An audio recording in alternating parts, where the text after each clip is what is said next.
오늘 벨직 신앙고백서 1조에 대해서 지난주에 첫 줄 정도만 했는데 그 나머지 부분들을 살펴보도록 하겠습니다.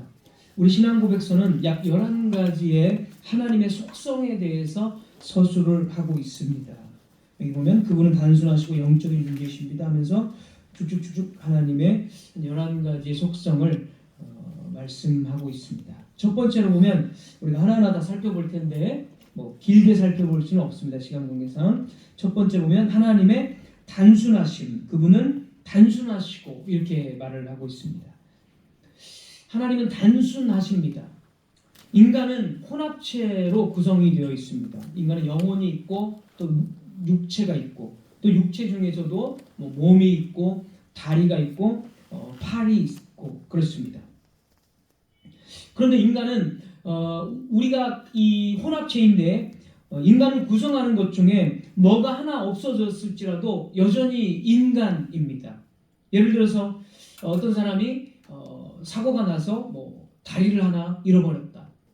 그랬을지라도 여전히 다리를 잃어버렸을지라도 인간입니다. 사람입니다. 인간은 혼합체이기 때문에 그렇습니다. 그런데 하나님은 단순하십니다. 이 말은 무슨 말이냐면 하나님은 우리처럼 혼합체가 아니라 그러니까 여러 부분으로 나누어지고 우리는 팔이 있고 머리가 있고 다리가 있고 몸통이 있고 이렇게 혼합체로 여러 부분으로 나누어지지만 하나님은 이거 조금 예를 들어서 이 부분은 사랑, 저 부분은 공의, 이 부분은 또 지혜, 이 부분은 선 이런 식으로 여러 속성이 혼합되어져서 이렇게 이런 식으로 나누어지지 않는다는 뜻입니다. 그게 단순하심이라고 표현을 했습니다. 만약에 하나님께서 여러 부분으로 나누어져 있다면 그것은 하나님이 아닙니다. 100%의 하나님이 있는데 20%는 공의, 10%는 사랑, 10%는 선, 10%는 거룩 이런 식으로 혼합체가 되어서 100%의 하나님을 구성하고 있는 존재가 아니라는 거죠. 인간은 그런 존재이지만 그렇게 될 경우 그것을 하나님이라고 우리는 그분을 하나님이라고 할 수 없다는 것입니다. 그러니까 하나님은 단순하시다 또는 단일하시다라고 이야기하는데 이 말은 하나님의 속성이 여러 개로 복합적으로 구성되어 있다라는 것이 아니라 전체가 하나님은 사랑이시다는 거죠. 이게 단순하다는 뜻입니다. 하나님은 전체가 사랑이십니다. 하나님은 전체가 거룩이시고 전체가 선이시고 전체가 공의이시고 전체가 자비로우심입니다. 이것을 하나님의 이 단순하심 또는 단일하시다 이렇게 말씀을 하는 것입니다. 하나님은 전체가 능력이십니다. 그래서 만약에 하나님께서 여러 속성들로 나누어져서 지혜는 좀 부족한데 사랑은 많으시다. 결코 하나님이라고 할 수 없다는 거죠.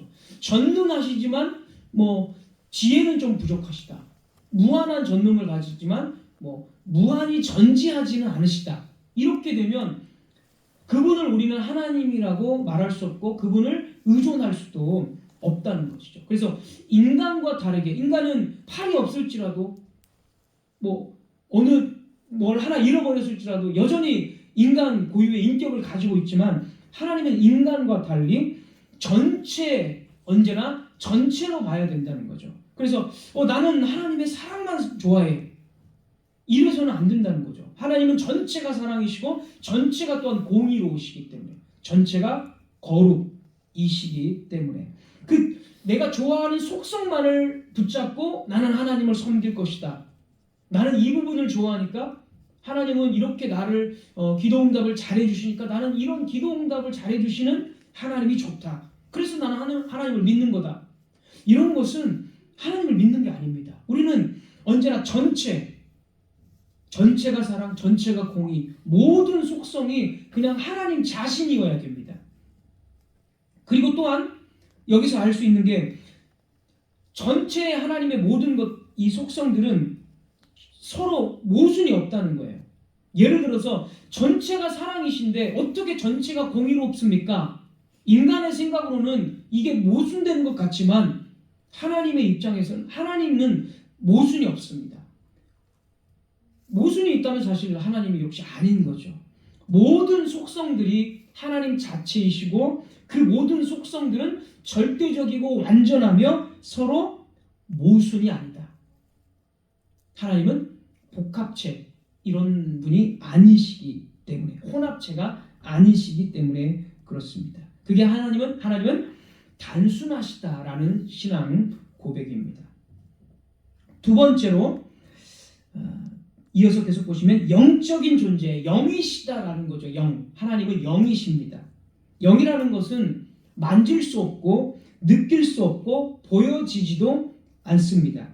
성경에 보면 하나님께서 가끔씩 하나님의 손, 하나님의 등 이런 식으로 하나님의 팔, 하나님의 눈과 귀가 보고 계신다 이런 표현을 하지만 이런 것들은 하나님의 어떤 속성들을 우리 인간의 입장에 맞게 이해하기 쉽게 또는 상징적으로 은유적으로 나타내신 거지 진짜로 하나님이 눈이 있고 등이 있고 이런 것이 아니라는 것입니다.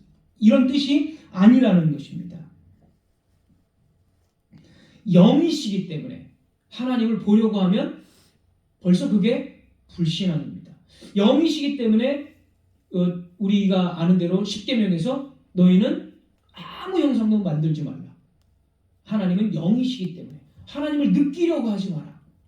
영이 무슨 느낌이 있어요? 없는 거예요. 하나님은 느낌으로 막 감정으로만 하나님을 만나려고 하고 감정으로 뭔가 성경 구절을 내 감정이 와 닿으면 그 성경 구절이 나에게 감동이 왔으니까 감정으로 하나님 나에게 말씀하셨구나 그렇게 생각해서는 안 되는 것입니다. 영이시기 때문에. 그리고 이 하나님이 영이시라는 것은 영적인 천사도 영이시잖아요. 그리고 우리도 영이 있습니다. 영혼 또는 영이라고도 하는데 우리도 영혼이 있고 천사도 영입니다. 그러나 하나님의 영과는 완전히 다른 거죠. 만약에 천사의 영이 하나님의 영과 조금 그 본질이 좀 비슷하다 이러면 안 되는 거죠. 그것은 사실 하나님과 같은 존재가 되어버리기 때문에 그런 의미, 천사가 영이 있고 우리도 영혼이 있을지라도 하나님과 같은 그런 신적 본질이 전혀 아니다라는 것입니다. 요한복음 1장 18절에 본래 하나님을 본 사람이 없으되, 이제 여기서는 예수 그리스도께서 하나님이시지만 보이는 육체로 오셨기 때문에 이제 이 말씀을 하는 것이지만 하나님을 본 사람이 없습니다. 그래서 우리는 하나님이 영이시다라는 것을 기억하고 하나님을 만지거나 느끼거나 보려고 하거나 이런 식으로 신앙을 해서는 안 됩니다. 구약에는 하나님이 음성을 들려주시는 이런 것들은 이제 옛 언약 시대에 한정해서 그렇게 자신을 계시해 주시는 방편이었지만 성경이 완성된 이후에는 결국 그러지 않다는 것입니다. 세 번째는 영원하심입니다. 세 번째 보면 그분은 영원하시고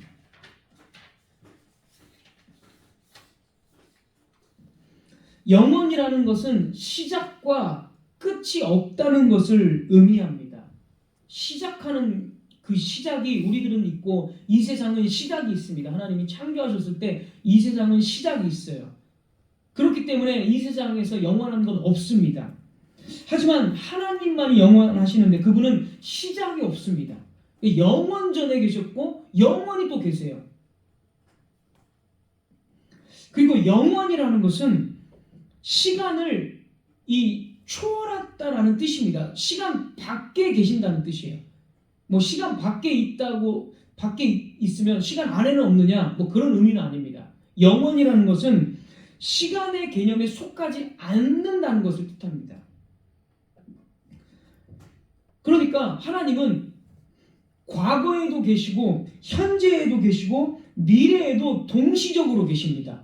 이 말이 굉장히 좀 어려운데 시간 안에도 계시지만 시간 밖에도 계십니다. 그게 영원의 개념이에요. 어떻게 하나님이 과거에도 계시는데 어떻게 미래에도 계실까? 우리 입장에서는 우리는 시간 속에 살고 있기 때문에 우리 입장에서는 이해가 되지 않지만 하나님은 뭐 쉽게 얘기하면 창조 때도 계셨지만 우리의 일에서는 이제 미래인 재림 때에도 동시에 계십니다. 그 왜 어떻게 그것을 또 성경이 증명하고 있을까요? 예를 들어서 이겁니다. 하나님께서는 아브라함에게 나는 아브라함의 하나님이었다라고 말하지 않아요. 언제나 현재형입니다. 나는 아브라함의 하나님이다. 나는 이삭의 하나님이다. 나는 너희 조상들의 하나님이다. 언제나 히브리 원문을 보면 다 현재형입니다. 그러니까 아브라함은 이미 수백 년 전에 죽었어요. 이스라엘 백성들한테 이야기할 때. 근데 나는 아브라함의 하나님이다라고 얘기해요. 아브라함이 하나님 이제 죽어서 하나님께 있기 때문에 그렇게 아브라함의 입장에서는 아브라함의 영혼이 하나님하고 같이 있기 때문에 그렇게 말씀하는 것이기도 하지만 하나님의 입장에서는 과거나 현재나 미래나 모든 이 시간을 초월하고 계시기 때문에 언제나 하나님은 현재입니다. 현재. 그래서 아브라함의 하나님이다. 이렇게 말씀을 하신 거죠. 영원하시기 때문에 시간을 추월해 계시고 모든 것이 하나님은 현재이시기 때문에 어떤 변화를 당연히 겪지도 않으시고 시간의 제한도 없으십니다.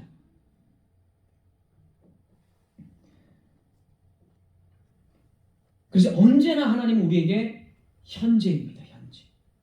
우리로서는 사실 이해할 수가 없죠. 어떻게 과거에도 계시는데 우리는 시간에 종속되어 있으니까 과거는 이제 더 이상 돌아올 수 없는 시간이지만 하나님은 모든 것을 초월해서 다 계시기 때문에 어디에나 계시고 그래서 하나님은 영원하시다라는 뜻입니다. 네 번째는 다 이해할 수 없다라는 뜻이죠. 다 이해할 수 없고 이것을 이제 하나님의 불가해성이라고 말합니다. 불가하다 해자는 이제 이해할 해자 하나님을 다 이해하는 것은 불가하다 불가해성 이렇게 말합니다. 우리가 성경을 통해서 하나님을 아는 것은 하나님이 성경을 통해서 알려주셨기 때문에 그 부분적으로만 아는 것입니다.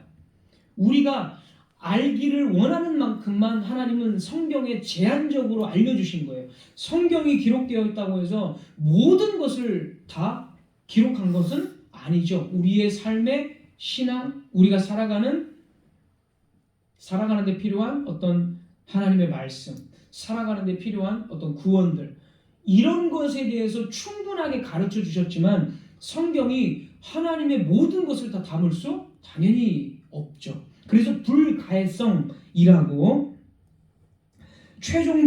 최종적이고 완벽한 의미로까지 하나님을 안다는 것은 불가능하다. 불가해성 성경은 이렇게 말하고 우리 신앙 고백서가 다 이해할 수 없다. 이렇게 고백을 하는 것입니다. 그래서 하나님이 계시해 주셨기 때문에 우리는 계시해 주신 만큼 가르쳐 주신 만큼만 알 수가 있습니다. 그러면 하나님께서는 어떤 방편으로 우리에게 자신을 계시해 주셨을까요? 어떤 방편을 삼아서? 바로 언약을 통해서 가르쳐 주셨습니다. 언약은 하나님과 인간 사이의 관계를 규정하며 인간이 이해할 수 있는 방식으로 자신을 나타내신 통로입니다.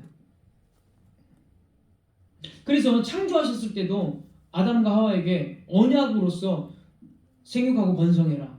생명나무가 있고 선악을 금지하는 나무가 있고 이게 다 언약이거든요. 언약 안에서 말씀하시는 거고 그 초월적인 그분께서 인간의 세계로 내려오셔서 언약을 맺으심으로써 아브라함도 마찬가지고 노아도 마찬가지고 하나님께서 내려오셔서 자신을 낮추셔서 언약을 맺는 방편으로 계시해 주신 것입니다. 그래서 결국에 이렇게 성경이 완성된 것입니다. 하나님은 언약 안에서 인간이 필요로 하는 지식과 관계를 제공하십니다. 이 언약을 통해서 우리는 하나님의 성품, 의로움, 사랑, 그리고 구원 계획에 대해서 부분적으로 이해하며 그 제한된 계시 안에서 신뢰와 순종을 배우게 됩니다. 다시 말해서 불가해하신 하나님은 온전히 알 수는 없지만 언약을 통해서 하나님께서 우리에게 알려주시고자 한 만큼 우리는 분명히 하나님을 알 수 있습니다. 이해할 수 있고. 다섯 번째 보면 보이지 않으시며 라고 기록됩니다. 하나님은 보이지 않으시며. 역시 이거 하나님의 영이시다와 조금 비슷한데요. 보이지 않으시기 때문에, 영이시기 때문에 우리의 시각, 청각, 후각, 미각, 촉각을 통해서 하나님을 경험할 수가 없습니다. 그래서 이런 감각을 가지고 자꾸 하나님을 만나려고 하면 반드시 아마도 제 생각에는 뭐 성경에 기반한 물론 생각인데, 감각을 통해서 하나님을 만나려고 하잖아요. 그러면 100% 오류에 빠질 겁니다. 성경이 또 그렇게 사실은 그런 주장을 뒷받침하기도 하고. 왜냐하면 영이시고 보이지 않는데, 만질 수도 없고 느낄 수도 없는데 자꾸 감각적으로 하나님을 만난다고 한다면, 그래서 그 하나님을 만났다고 한다면 하나님이 아닌 거죠. 영이시고 보이지 않는데 어떻게 내가 하나님을 봤다고 얘기하고, 내가 하나님을 음성을 들었다고 얘기하고, 다 100% 잘못 만난 거죠. 우리는 그런 것을 추구하지 않습니다. 예수 그리스도께서 오셨을 그때 하나님을 우리가 그 당대의 사람들만 예수 그리스도 하나님이시니까 그분을 만지기도 하고 그분과 대화도 직접 하고 그분을 느낄 수 있었겠지만, 그 이후 이제 성령, 예수님께서 승천하시고 성령을 또 보내셨고 그 이후로는 불가능합니다. 사람은 이방 종교 같은 경우, 그러니까 이방 종교는 그 자기들의 신을 집 안에 모셔놓고 자기가 직접 눈으로 보고, 또는 자기가 직접 좀 어떤 형상을 만져보고 이러면 그 이방 종교는 뭔가 신앙이 더 막 생긴다고 생각을 하고 또 마음이 편안해집니다. 만지니까 얼마나 마음이 편하겠어요. 안 보이는데 그들은 본다고 이야기하니까 얼마나 마음이 편하겠어요. 그러니까 이방 종교의 특징은 만지고 보여지는 거예요. 안 그런 데가 어디 있습니까, 여러분? 로마 가톨릭 엄청난 형상과 그림들을 예배당 안에 다 전시해 놓고 직접 눈으로 보게 만들고, 불교 정말 반짝반짝한 그 불상들을 어두컴컴한 데다 촛불만 켜놓고 이렇게 해놔요. 그럼 그 안에 들어가면 괜히 마음이 뜨거워집니다. 아무 신앙도 없음에도. 시각의 효과가 그래요. 분위기의 효과가. 그 이방 종교의 특징이 뭐든지 보여지도록 하고 느끼도록 하는 겁니다. 절대 그러면 안 되는 건데. 이 기독교도 자꾸 이방 종교를 닮아가요. 그래서 자꾸 뭔가를 보여주려고 하고 뭔가를 느끼는 거를 굉장히 분위기를 몰아갑니다. 그래서 사람들은 그걸 느끼고 그 분위기와 군중심리가 있으니까 그런 사람이 많이 모인 집회 같은 데 가면 뭔가를 느끼고 와요. 하나님이 나를 만나줬다고 느끼고 오고, 그러면서 진짜 내가 예수님을 믿게 되었다고 이야기해요. 그런 식으로 예수님을 믿지 않는다는 거죠. 성경은. 그럼 분위기에 취해서 예수님을 믿었다? 거의 100%안 믿은 거죠. 잘못 믿은 거죠. 뭔가 다른 걸 지금 다른 영에 의해서 그렇게 되었다라는 거죠. 아주 중요합니다. 이런 하나님이 영이시다, 하나님은 보이지 않으시다. 여섯 번째, 불변. 하나님의 불변하심. 변하지 않는다는 거죠. 하나님은 불변하십니다. 하나님은 그의 존재나 사랑, 뜻, 목적, 약속, 본질에 있어서 어떠한 변화를 겪지 않으십니다. 성경이 엄청나게 많이 증거하죠. 시편 102편 26절, 천지는 없어지려니와 주는 영존하시겠고, 나 여호와는 변하지 아니하시니, 엄청나게 많이 있습니다. 야고보서 1장 17절, 그는 변함도 없으시고. 그런데 이제 불변하시는 하나님을 가르치고 있는데 성경을 읽다 보면 하나님께서 약간 변하신 자기의 뜻을 바꾸지 않았나 이런 구절들이 좀 있습니다. 예를 들어서 예레미야 18장 10절 하나님께서 약속하신 복을 돌이키신다라는 표현이 있어요. 출애굽기 32장 14절 금송아지로 예배하는 이스라엘 백성들을 내가 멸망시키겠다라고 하나님이 말씀하십니다. 그런데 모세가 중보자죠. 중재자. 그러면 하나님 이 백성을 여기서 멸망시키면 어떻게 되겠습니까? 하나님의 영광이 어떻게 되겠습니까? 하니까 내가 멸망시키겠다 하고 모세의 중재를 듣고 뜻을 돌이킵니다. 화를 내지 않아요. 이건 마음이 바뀐 거잖아요. 우리가 볼 때. 또는 하나님이 약간 후회하셨다라는 표현도 있어요. 창세기 6장 6절 땅 위에 사람을 지으셨음을 한탄하사 마음에 근심하셨다. 사람을 지은 거를 약간 후회하신 듯한 한탄했다라는 표현이 나옵니다. 그리고 제일 많이 우리가 제일 유명한 구절은 히스기야 죽는다라고 얘기했는데 15년을 연장시켜줘요. 기도를 통해서. 히스기야가 기도하니까. 이건 진짜 마음을 바꾸신 거잖아요. 자, 이런 것들은 우리가 성경을 조금만 잘 이해하면 전체적인 교리를 잘 가지고 이해하면 사실 하나님이 마음을 바꾸신 것이 아닙니다. 먼저 히스기야 예를 가지고만 제가 말씀을 드리면 하나님께서는 히스기야에게 어떠한 일이 일어날 것인가를 먼저 가르쳐 주셨습니다. 넌 죽을 것이다 라고 가르쳐 주셨습니다. 그래서 히스기야를 이걸 가르쳐 줌으로써 히스기야가 이것을 반응해서 기도하도록 만드셨습니다. 그리고 그 기도를 들으셨다라고 말씀하시고 히스기야의 그 수명을 15년을 연장해 주셨습니다. 얼핏 보면 하나님이 마음을 바꾸신 것 같지만 사실은 이 모든 것들, 그러니까 기도를 통해서 히스기야의 생명을 15년 연장하는 것은 이미 하나님의 모든 작정 속에 있었어요. 그 예전에 우리가 작정에 대해서도 이야기할 때 하나님께서 인간의 기도를 사용하시면서 그 작정을 이루신다라고 말씀드린 적이 몇 번 있습니다. 그 예를 제가 출애굽기를 들었어요. 출애굽기 1장인가 2장에서 이스라엘을 탈출시킨다고 이미 아브라함에게 수백 년 전에 이야기를 했습니다. 그래서 출애굽기 이제 모세의 시대가 되니까 이스라엘 백성들이 탈출할 때가 왔습니다. 그때 이스라엘 백성들이 뭘 하냐면 하나님께 부르짖습니다. 기도합니다. 우리를 좀 도와달라고. 이 바로의 압제가 너무 힘들고 고달프니까 하나님 아브라함의 그 언약에서 약속하셨으니까 우리들의 기도를 들어달라고 막 부르짖어요. 그거를 하나님이 들으셨다라고 이야기를 합니다. 그리고 출애굽을 시킵니다. 그러니까 출애굽을 시키신다는 것은 이미 아브라함에게 수백 년 전에 말씀하셨고 그 당대가 되니까 자동적으로 출애굽을 시킨 게 아니고 이스라엘 백성들의 기도, 부르짖게 하는 거예요. 하나님을 찾게 만들어. 그리고 출애굽을 시켜주십니다. 이 모든 것들은 하나님의 작정 속에 있는 거지 그것을 하나님이 변해서 그런 것이 아니라는 거죠. 히스기야 역시 그런 식으로 그런 원리로 이해를 해야 합니다. 기도를 들으시는 것은 하나님의 작정을 실행하는 방편이 되는 거예요. 그래서 하나님의 뜻을 실행하는 방편.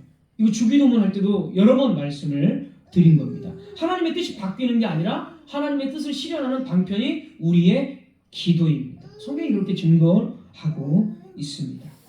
7번째, 무한. 하나님의 무한하심. 이 세상, 이 피조세계는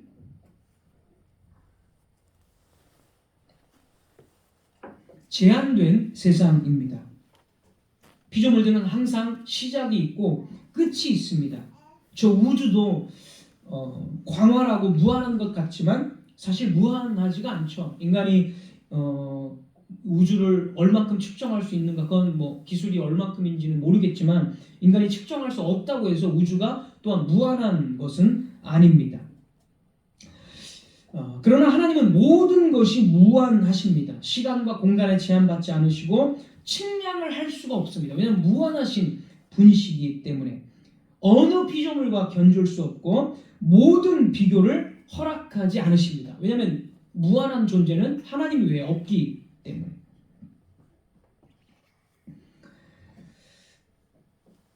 그리고 이 하나님의 무한하심에는 하나님의 속성이 무한하시다라는 의미가 있습니다. 하나님의 속성, 아까 첫 번째로 말씀드릴 때 하나님의 공의가 무한하십니다.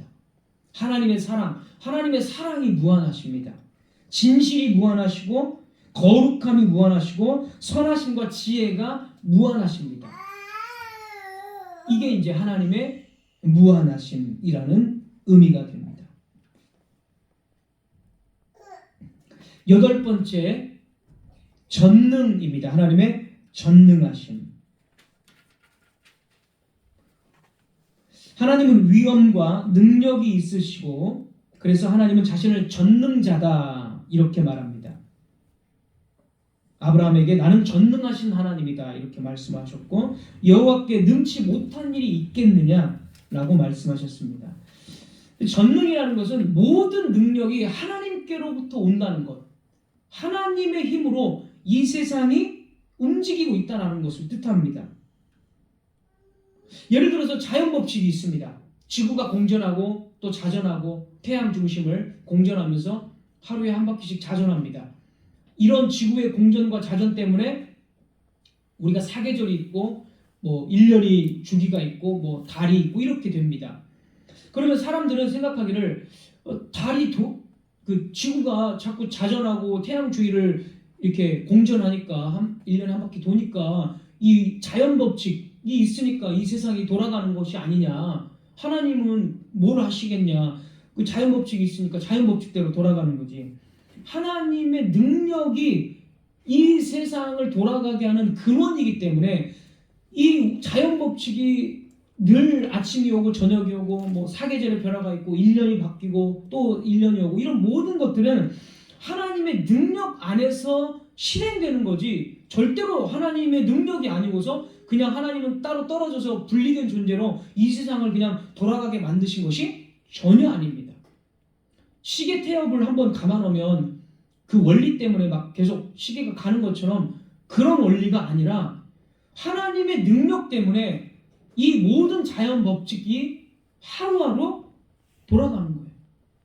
피조물들이 먹고 사는 거고 하늘을 나는 새가 하나님의 능력 안에서 먹고 사는 거예요. 예수님 말씀하셨잖아요. 마태복음 6장에서 백합화나 하늘에 나는 새도 다 하나님이 먹이시고 입히지 않느냐. 하나님의 능력 안에서 이 모든 세상이 지금 움직이고 있는 것입니다.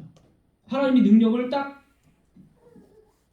주지 않으면 멈춰버리고 모든 게 이제 끝나는 것이죠. 그게 바로 하나님의 전능이십니다.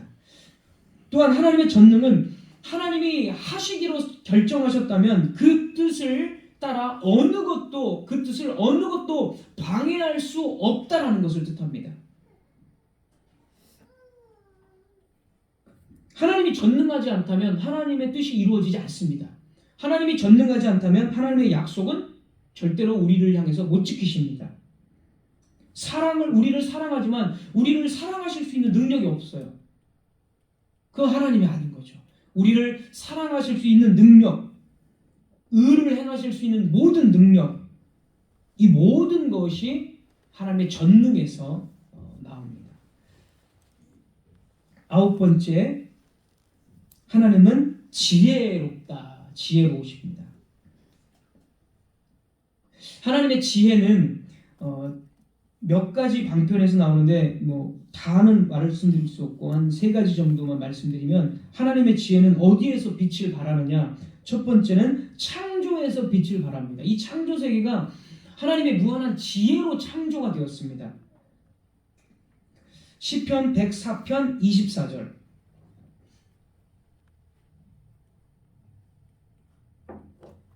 여호와여 주께서 하신 일이 어찌 그리 많은지요. 주께서 지혜로 그들을 다 지으셨다.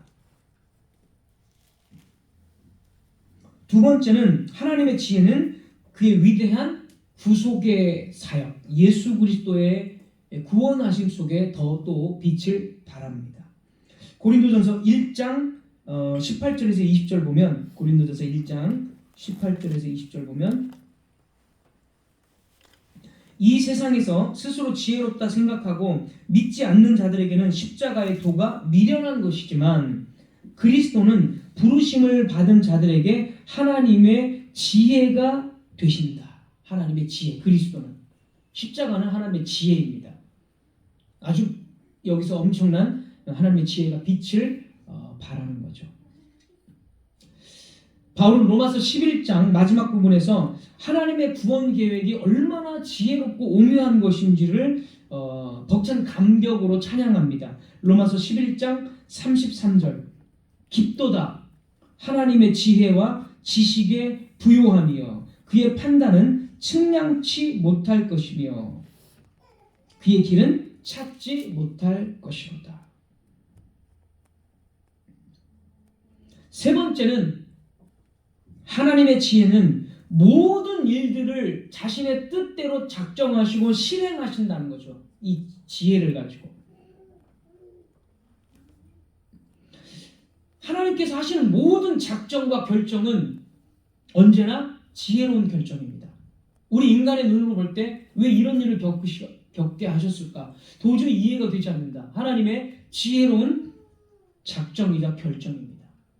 우린 그것을 존중하고 하나님의 뜻에 복종해야 하는 거죠.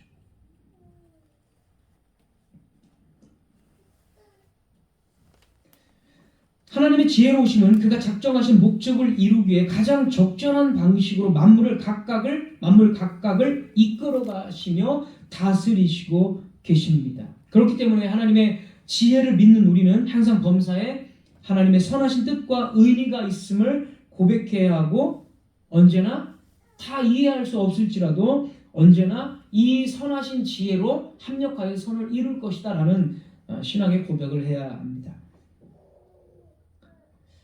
10번째 공의로우심, 10번째 우리 신앙 고백서 공의로우심입니다.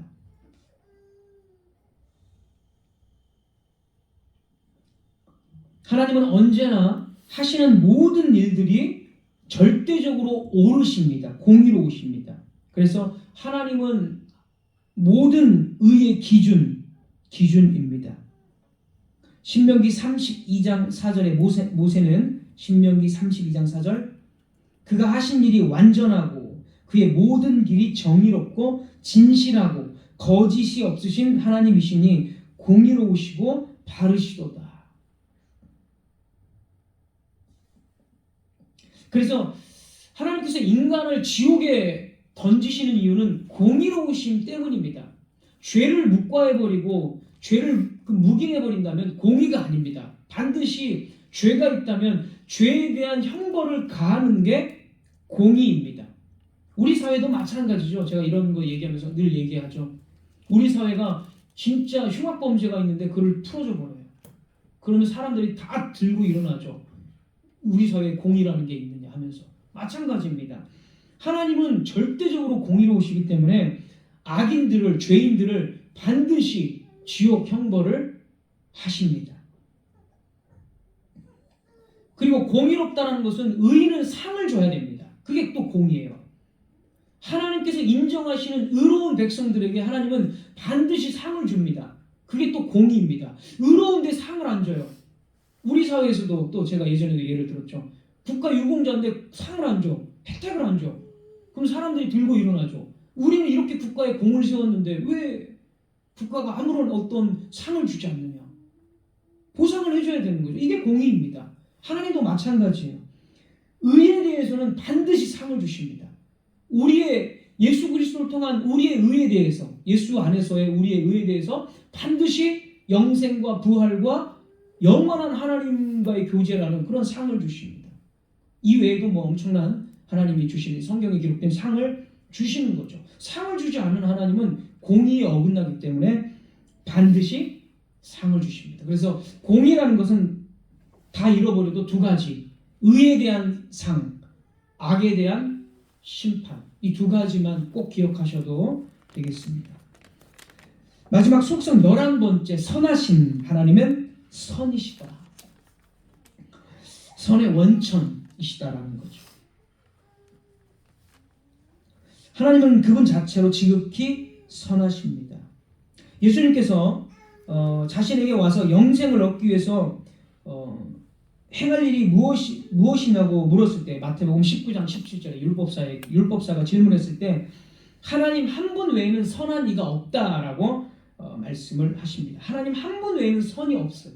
하나님만이 선이시고, 그렇기 때문에 하나님이 판단하시는 것이, 하나님이 인정하시는 것이 선입니다. 인간의 입장에서 나 이렇게 착한 일 많이 했는데요, 남을 속이지 않았고 이렇게 생활했는데 왜 나는 악인입니까?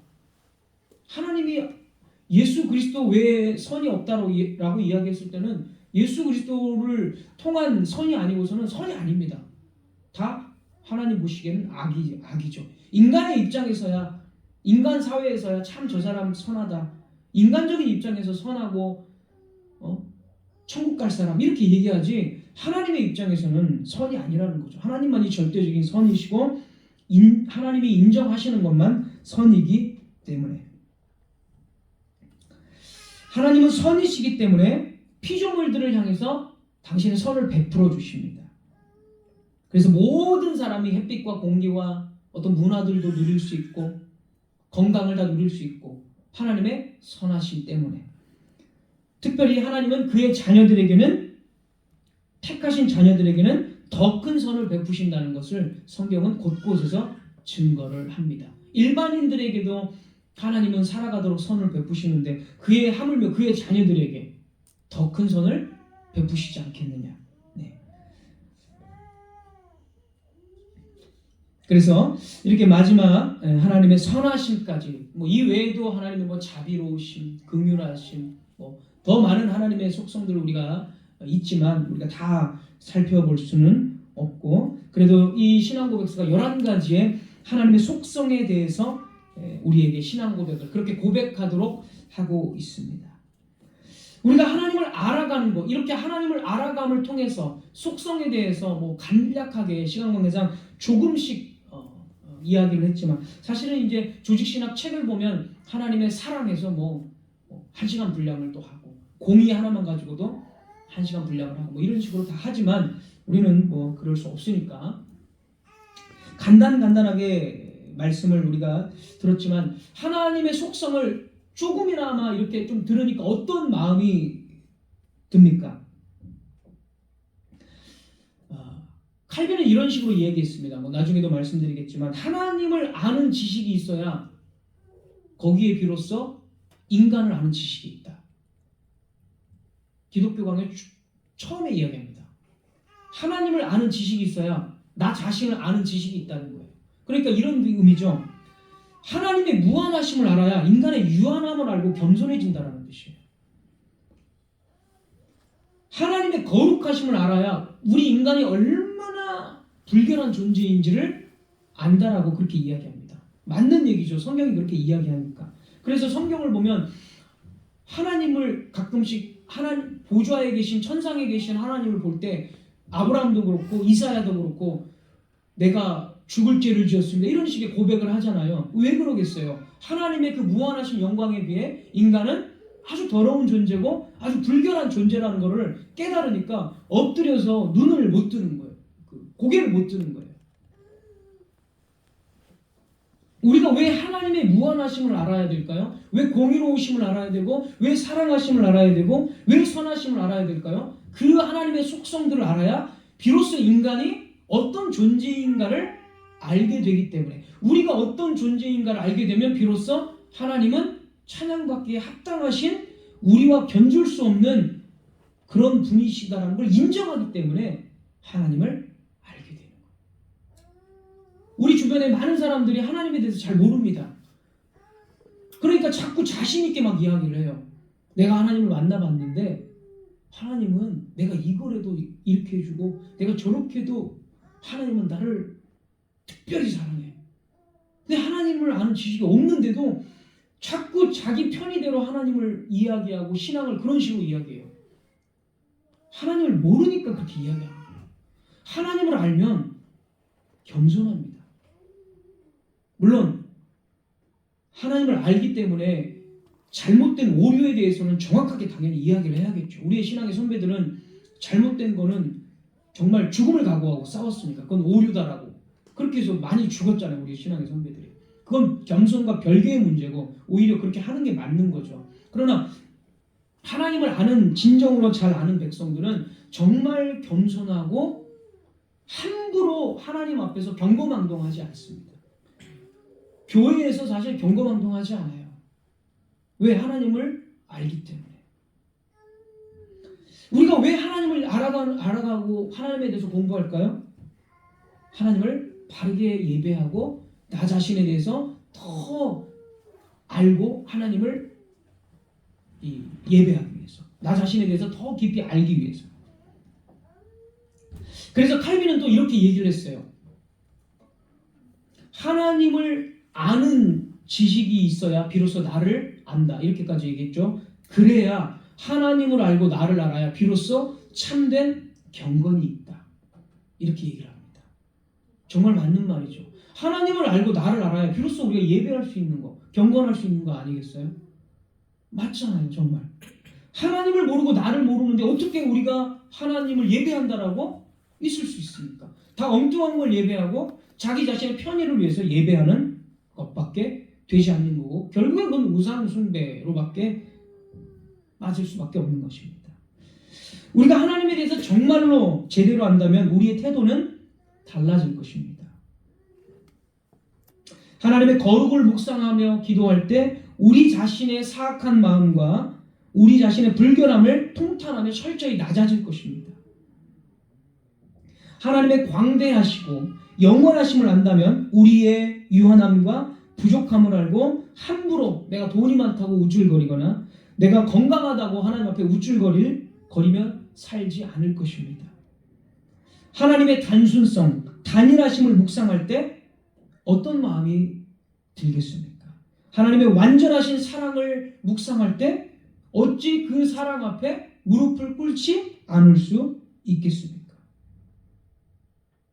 우리는 늘 위선적이죠. 앞에서는 재밌게 웃고 떠들지만 뒤에 가서는 그 사람을 욕할 수도 있고 앞에서는 웃는 얼굴로 맞이하지만 실제로 속으로는 그 사람에 대해서 아주 싫어하는 감정을 가질 수 있습니다. 이렇게 우리는 앞뒤가 다르고 오늘과 내일이 다릅니다. 하지만 하나님은 단일하십니다. 절대 그럴 수가 없어요. 하나님은 절대 모순이 없기 때문에 그럴 수가 없습니다. 그런 하나님을 우리가 믿고 신뢰하고 예배하는 것은 당연한 것입니다. 따라서 우리에게 필요한 건 단순하시고 영원하시고 유일하신 한 분 하나님, 불변하시고 무한하신 하나님, 전능하시고 완전히 지혜로우시고 공의로우시고 모든 선의 원천이신 하나님을 참되게 깨닫는 일입니다. 하나님 같은 높고 영화롭고 위대하고 영원하신 분은 없습니다. 오늘날 기독교의 하나님은 정말 낮은 수준의 신이 되어버렸습니다. 타락한 교인들은 하나님을 가볍게 생각한 나머지 기도 한 번 했다고 하나님이 나를 구원해 주셨다고 이야기하고 정말 이방 종교 같은 싸구려 신론을 가지고 있습니다. 거룩하신 삼위일체의 신론이 아니라 그냥 이방 종교처럼 하나의 도구와 수단에 불과한 그런 신론을 가지고 있습니다.